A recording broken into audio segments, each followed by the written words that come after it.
जीत जैसा शब्द बहुत बड़ा शब्द यूज कर रहे हैं। मैं कह रहा हूँ जमानत जब्त हो जाए। मोदी जी अपने अंदाज में यही बोलेंगे, भाइयों बहनों, आज 14 मई को मैं सुबह निकला था नामांकन करके और मैंने देखा रंगीला शाम को निकला है।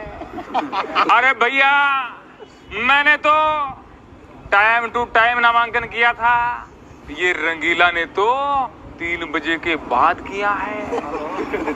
नमस्कार दोस्तों, VNI न्यूज में आपका बहुत बहुत स्वागत है। दोस्तों, आज की इस वीडियो में हम चर्चा करने वाले हैं देश के सबसे hot listed Lok Sabha seat Varanasi के बारे में। वाराणसी के बारे में इसलिए क्योंकि पिछले 2-3 दिनों से यहाँ लोकसभा प्रत्याशियों के नामांकन के पर्चे नहीं भरे जाने की वीडियो तमाम सोशल मीडिया वेबसाइट्स पे तेजी से वायरल हो रही है, जिसमें खासकर मशहूर कॉमेडियन श्याम रंगीला जी का वीडियो बहुत ही तेजी से वायरल हुआ। हालांकि 14 मई यानी नामांकन के आखिरी तारीख को वाराणसी से उनका भी नामांकन ले लिया गया। आदरणीय प्रधानमंत्री नरेंद्र मोदी जी ने भी 14 मई को ही अपना नामांकन कराया।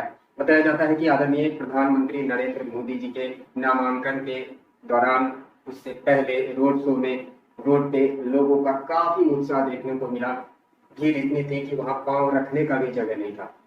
सारी वीडियोस आपको हम एक कर दिखाएंगे भी, और वो तमाम वीडियोस भी आपको दिखाएंगे जो सोशल मीडिया पे 2-3 दिनों से ट्रोल कर रही है कि वहां से लोकसभा प्रत्याशियों के नामांकन नहीं लिए जा रहे हैं, नामांकन दाखिल करने से प्रत्याशियों को रोका जा रहा है, प्रशासन के द्वारा उन्हें खदेड़ा जा रहा है, मारपीट कर भगाया जा रहा है और लोकतंत्र का गला घोटा जा रहा है। तो इन तमाम मुद्दों को लेकर आज की इस वीडियो में मैं हाजिर हूँ आपके साथ। तो सबसे पहले बात करते हैं कि आखिर क्यों वाराणसी लोकसभा सीट पर प्रत्याशियों के नामांकन को नहीं लिया जा रहा था। बताया जाता है कि वहां से सैकड़ों ऐसे प्रत्याशियों को खदेड़ दिया गया जिनके पास तमाम दस्तावेज थे, फिर भी उनका नामांकन नहीं लिया गया। आखिर कौन थे ये सैकड़ों आवेदक प्रत्याशी जो वहां आवेदन लेकर पहुंचे थे नामांकन कराने के लिए? इन तमाम मुद्दों पे बातचीत करेंगे और ये तमाम मुद्दों पे बातचीत करने के लिए आज हमारे इस वीडियो में एक बहुत ही खास मेहमान का इंटरव्यू आपको दिखाएंगे। हम बात कर रहे हैं अखिल भारतीय हिंदू महासभा के महासचिव, राष्ट्रीय महासचिव आदरणीय देवेंद्र पांडे जी का। जी हाँ, राष्ट्रीय हिंदू महासभा के राष्ट्रीय महासचिव आदरणीय देवेंद्र पांडे जी बीते कुछ दिनों से बनारस में ही बने हुए हैं और वहां की मौजूदा स्थितियों को लेकर क्या कुछ उनका बयान निकलकर सामने आया है वो आज के इस वीडियो में आपको हम दिखाने वाले हैं। लेकिन इस सबसे पहले एक सवाल जरूर आता है कि जब तमाम प्रत्याशियों को नामांकन से रोका जा रहा था, उन्हें खदेड़ा जा रहा था, लोकतंत्र का गला घोटा जा रहा था और उस दौरान हमारे देश के आदरणीय प्रधानमंत्री नरेंद्र मोदी जी भी स्वयं बनारस में मौजूद थे, तो फिर आखिर क्यों नहीं इस पर कोई कार्रवाई की गई? आइए इन तमाम मुद्दों को लेकर बातचीत करते हैं आदरणीय देवेंद्र पांडे जी से। बहुत बहुत स्वागत है सर आपका हमारे VNI न्यूज चैनल पे। तो सर, जैसा कि बताया जा रहा है तमाम सोशल मीडिया पे वीडियोस दिखाए जा रहे हैं, दिखाए क्या जा रहे हैं, ये हकीकत भी है कि कहीं न कहीं बनारस लोकसभा सीट से सैकड़ों प्रत्याशियों को खदेड़ दिया गया, उनका नामांकन नहीं लिया गया। देश के मशहूर कॉमेडियन श्याम रंगीला जी का भी आवेदन नहीं लिया जा रहा था। हालांकि 14 मई की शाम उनका नामांकन कर लिया गया। तो क्या कुछ मसला है, आखिर बनारस में क्या चल रहा है सर? लोगों ने बचपन से सुना था, संतों की वाणी में सुना, ग्रंथों में, कि वाराणसी जो है धर्म ज्ञान और मोक्ष की नगरी है। लेकिन यहाँ आने के बाद चला कि वाराणसी में धर्म ज्ञान और मोक्ष जो 3 शब्द जुड़े हुए थे वो गजनी, बाबर और ओसामा बिन लादेन में बदल गए हैं ये शब्द। यहाँ का जो वातावरण है दहशतपूर्ण है, डरपूर्ण है। यहाँ कहीं भी निश्चलता दूर दूर तक देखने के लिए नहीं मिल रही है। सुबह 6 बजे लोग लाइन में लग जाते थे, सुबह 6 बजे, जबकि 11 बजे निर्वाचन कार्यालय खुलता था और 6 बजे लगने के बाद पूरा दिन लोग डटे रहते थे। शाम को 7 बजे, 8 बजे, 9 बजे रात तक लोग बैठे रहते थे। फॉर्म तो दूर की बात, हम तो कोई व्यक्ति तब भरेगा जब उसे फॉर्म मिलेगा। फॉर्म भरने के पहले जो चालान बनवाने के लिए फॉर्म मिलता है निःशुल्क, वो लोगों को नहीं दिया गया। 6 तारीख से लेकर 14 तारीख तक लोगों ने संघर्ष किया और लोगों को लाठीचार्ज भी किया गया, हमारे कार्यकर्ताओं को भी बंद कर दिया गया। 10 तारीख को हमें पूरा दिन नजर कैद रखा गया। उस पे एक बैरिकेड्स बनाया था इन लोगों ने पूरा तार वार लगा के। तो 12 तो गुंडा राज चल रहा है, प्रजातंत्र नाम पर प्रजातंत्र को रौंदा जा रहा है और उसमें सबसे महत्वपूर्ण भूमिका यहाँ के अधिकारियों की है और निर्वाचन आयोग की। जानकर आश्चर्य होगा कि 10 तारीख को हमारा जिस कैंडिडेट को हम सपोर्ट कर रहे हैं उन्होंने प्रथम नामांकन भरा काशी का। अगर वो शायद पहले दिन नामांकन नहीं भरते तो आज के नामांकन नहीं हो पाता, लेकिन उनके फार्म में एक त्रुटि निकालकर उनको नोटिस दिया गया और ये कहा गया कि 3:30 के पहले आप आकर इसका स्पष्टीकरण दें। इसमें कहना क्या है कि रंगीला जी से बड़ा कॉमेडियन जब सामने हो तो रंगीला जी अपने आप छोटे हो जाते हैं ना। रंगीला जी कितने भी बड़े कॉमेडियन हो, मोदी से बड़े कॉमेडियन तो नहीं है ना। तो मोदी साहब में कोई दूसरा कॉमेडियन आए ये कैसे बर्दाश्त करेंगे। यहाँ मैंने वकीलों को स्ट्रगल करते देखा है, पत्रकारों को स्ट्रगल करते देखा। मैं आपके माध्यम से कहना चाहता हूँ कि मोदी के खिलाफ अगर निश्चल होता निर्वाचन आयोग, जनता के हिसाब से चलता, कानून के हिसाब से चलता, तो आज के दिनांक तक कम से कम नहीं तो 1500 नामांकन हो चुके होते। ये 1500 नामांकन किसी शौकीन व्यक्ति के नामांकन नहीं थे। ये इसमें गुजरात के लोग थे, महाराष्ट्र के थे, आंध्रा के थे, तेलंगाना के थे, तमिलनाडु के थे, मतलब भारत से लोग आए थे और उन सब के मन में मोदी के प्रति आक्रोश था। तो उस आक्रोश को व्यक्त करने के लिए उन्होंने संकल्प लिया कि हम मोदी के खिलाफ चुनाव लड़ेंगे और मोदी की तानाशाही का हम पर्दाफाश करेंगे। मोदी वहाँ चरित्र है उसका हम उजागर करेंगे और इसकी LIU और IB ने शायद मोदी जी तक पहुंचाई होगी। तो मोदी निर्वाचन आयोग को निर्देश दे दिया कि किसी कंडीशन में फार्म नहीं भरे जाएंगे। कल तो आपको जानकर आश्चर्य होगा, कल लोग 6 बजे लगे थे लाइन में। 6 बजे सुबह, सोचिए, जब ऑफिस आए 6 बजे लोग लग गए लाइन में।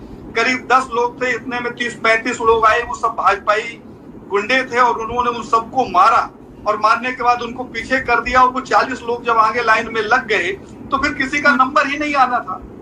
तो ये लोगों को नामांकन भरने से रोका गया। एक तरफ निर्वाचन आयोग प्रचार करता है कि ज्यादा से ज्यादा मतदान करें, ये मतदान का पर्व है, ये राष्ट्रीय पर्व है, और दूसरी तरफ प्रत्याशियों को रोका जा रहा है। तो इनकी करनी और करनी तो स्पष्ट दिख रही है। सर, ये सोचने वाली बात है कि हमारे देश के प्रधानमंत्री आदरणीय नरेंद्र मोदी जी वाराणसी से हारने वाले हैं, ये मानने वाली बात भी नहीं है, एकदम उनकी जीत तय है, ऐसा देखा जा रहा है। तो फिर आखिर क्या ऐसा बात है, कौन सा ऐसा मुद्दा है, किस कारण से लोग, अगर पहले दिन कोई चाय बेचने वाला जीत कर मुख्यमंत्री बन सकता है, कारण वो वाराणसी से हार क्यों नहीं सकता। वाराणसी धर्म की नगरी है, यहाँ अत्याचार लोग देख रहे हैं। मैंने अपनी आंखों से बस्तियों के भीतर जानवरों के कटे हुए जो बेचते हैं तो उनकी अतड़ियों को रोड के किनारे पड़ा हुआ देखा है। रेलवे स्टेशन का आप भ्रमण करिए, भारत में जितनी गंदगी वाराणसी के रेलवे स्टेशन में शायद कहीं देखने को मिले। गंगा की आज स्थिति ये हो गई है, गंगा पुत्र बन के आए थे, गंगा की स्थिति ये हो गई है कि अच्छे से बड़ा भक्त जिसकी गंगा पे आस्था है उसे डुबकी लगाने में तकलीफ होती है, इतना वहां गंदगी भर गई है गंगा में। तो ये जो लोग फार्म भरना चाहते थे, जो चुनाव लड़ना चाहते थे, मैं तो ये महाराष्ट्र भक्त लोग थे, ये अत्याचार के खिलाफ आवाज उठाना चाहते थे, सत्यता बताना चाहते थे, इसलिए मोदी साहब ने इनको रोका। अन्यथा मोदी साहब को क्या फर्क पड़ता है, जब उनकी EVM सेट है, सब कुछ सेट है, तो किसी को चुनाव लड़ने से रोक दिया जाए। ये तो मुझे लगता है कि जब ब्रिटिश थे भारत में तब भी यहाँ प्रजातांत्रिक चुनाव हुए थे और पहली अंतरिम गवर्नमेंट बनी थी। जो हालात हैं वो यहाँ पर नहीं। अभी हम कुछ देर पहले देख रहे थे कि कई जगह DM जो बैठे हुए हैं चुनाव अधिकारी, वो कह देते हैं तुम्हारा वोट पड़ गया, वापस चले जाओ। ये तो चारों तरफ मचा हुआ है, ये तो आतंक का राज है। कहने लगे हैं कि बाबर और गजनी ने जितने मंदिर इस राष्ट्र में नहीं तोड़े थे, तो मोदी साहब के कार्यकाल में वाराणसी जैसे एक छोटे से शहर की बात कर रहा हूँ, नगर के अंदर मंदिर के आंगन से लगे हुए 160 मंदिर तोड़ दिए गए। बताया जाता है कि इससे पहले गांधीनगर लोकसभा सीट पर भी आदरणीय अमित शाह जी जहाँ से चुनाव लड़ रहे हैं, वहाँ भी प्रत्याशियों को दबाव बनाकर उनका नामांकन वापस करवा दिया गया। तो क्या कुछ कहना चाहेंगे, क्या इस तरह की कोई परिस्थिति वाराणसी में भी है? मैंने तो अभी परसों ही एक इंटरव्यू में कहा था कि निर्वाचन आयोग निष्पक्ष हो जाए और जिस मीडिया को पाल रखा है वो मीडिया अपनी भूमिका का निर्वहन ईमानदारी से करे। वाराणसी की मैं पर्टिकुलर बात कर रहा हूँ, यहाँ कांग्रेस का प्रत्याशी अपना पर्चा निकाल ले, बसपा का निकाल ले, जितने धुरंधर नेता है सब निकाल ले, ये वाला जिसका कोई परिचय नहीं है उसे रास्ते चलते अगर पकड़कर फार्म भरवा दिया जाए तो इतना आक्रोश है कि मोदी के खिलाफ लोग उस रिक्शा वाले को जितवा देंगे, मोदी का तिरस्कार। तो सर कहीं ना कहीं आप इसे बहुत बड़ी बात कह रहे हैं कि यदि निष्पक्षता से चुनाव कराई गई तो मोदी जी जीत नहीं पाएंगे।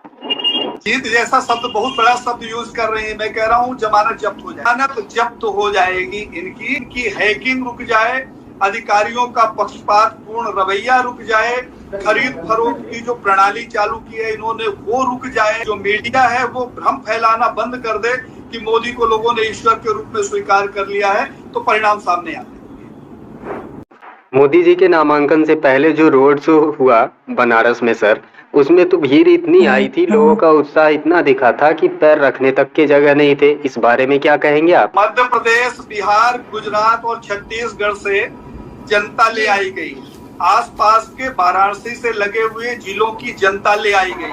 यहाँ की जनता के ऊपर मोदी को भरोसा नहीं था, इसलिए लोगों के दरवाजे बंद कर दिए गए, रोड के दोनों तरफ पिंजड़े जैसा बना दिया गया था, खंबे तो लगाए गए, उसमें तारें लगा दी गई थी कि उस तार के अंदर कोई प्रयास करके इस पार नहीं आए।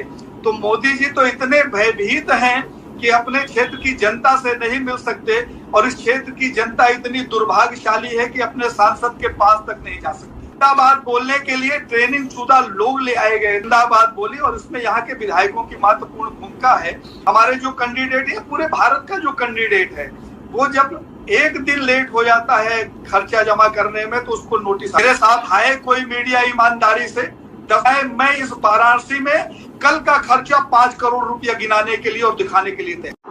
सर तीसरे चरण का मतदान हो चुका है और तीसरे चरण के मतदान के होने के बाद मोदी जी का अक्सर बयान आ रहा है हिंदू मुसलमान को लेकर, मंगलसूत्र छीन लिया जाएगा, राम मंदिर पर ताला लगवा दिया जाएगा, जबकि हम सभी को पता है कि राम मंदिर पर ताला नहीं लगाया जा सकता क्योंकि सुप्रीम कोर्ट का फैसला आ चुका है। तो आपको क्या लगता है आखिर प्रधानमंत्री नरेंद्र मोदी जी इस तरह का बयान क्यों लगातार दिए जा रहे हैं? अगर ऐसा आतंक होता तो इस देश में मंगलसूत्र वाली महिलाएं नहीं दिखती। मोदी 10 साल से आए हैं, उसके पहले भी इस राष्ट्र में गवर्नमेंटें चली हैं, और मोदी जी को मैं चैलेंज करता हूं कि वो अपने ईमानदारी से अपने बताएं कि अपने जीवन में उन्होंने, मंदिर तो बहुत बड़ी बात होती है, कहीं चबूतरा भी बनवाया है रोड के किनारे जिसमें लोग आस्था से फूल चढ़ा सके। ये चंदा चोर लोग हैं जिन्होंने हमेशा समाज में भ्रम पैदा किया, देश की जनता को डराकर उसके वोट को लूटने का यत्न किया। वो बनारस में भी ये कर रहे हैं। ये माँ तो हंता लोग हैं जो माँ की हत्या करके वोट इकट्ठा करते हैं। ये धर्म की क्या बात करेंगे? सनातन में गाय को माँ का दर्जा मिला हुआ है, और जो गाय को काट कर गाय को काटने और मारने वाली कंपनियों से चंदा लेते हो, ये लोग धर्म की बात करें, अच्छा नहीं करना चाहिए। ये धार्मिक लोग नहीं है, ये वोट के आतंकवादी लोग हैं, आतंक फैलाकर प्रजातंत्र को लूटने वाले लुटेरे हैं। चुनाव के समय में इस तरीके का वातावरण बनाते हैं, और मुझे लगता है देश की जनता को इन लुटेरों से सावधान रहने की जरूरत है। वास्तविकता ये है, अगर प्रजातंत्र को बचाना है, धर्म को बचाना है, संतों को बचाना है, गौ गंगा को बचाना है, तो इन बहुरूपियों से सावधान अगर हो गई देश की जनता तो ये सब कुछ बच जाएगा, अन्यथा ये सब कुछ लौट लेंगे, कुछ भी नहीं बचेगा इस राष्ट्र में। बहुत बहुत शुक्रिया सर आपका कि वाराणसी में रहते हुए वहाँ के मौजूदा हालात से आपने हमें रूबरू कराया। तो दोस्तों, आपने हिंदू महासभा के राष्ट्रीय महासचिव देवेंद्र पांडे जी के दावों को सुना है, जिन्होंने कहा है कि यदि निष्पक्षता के साथ वाराणसी में वोटिंग कराई जाती है तो प्रधानमंत्री नरेंद्र मोदी जी की जमानत तक जब्त हो सकती है। आखिर आप इस वीडियो को लेकर इन चर्चों के संबंध में क्या सोच रखते हैं, हमें कमेंट बॉक्स में कमेंट कर जरूर बताएं। हमारे चैनल को लाइक और सब्सक्राइब जरूर करें, वीडियो को अधिक से अधिक शेयर करें। तो मिलते हैं अगले वीडियो में, तब तक के लिए नमस्कार, जय हिंद दोस्तों।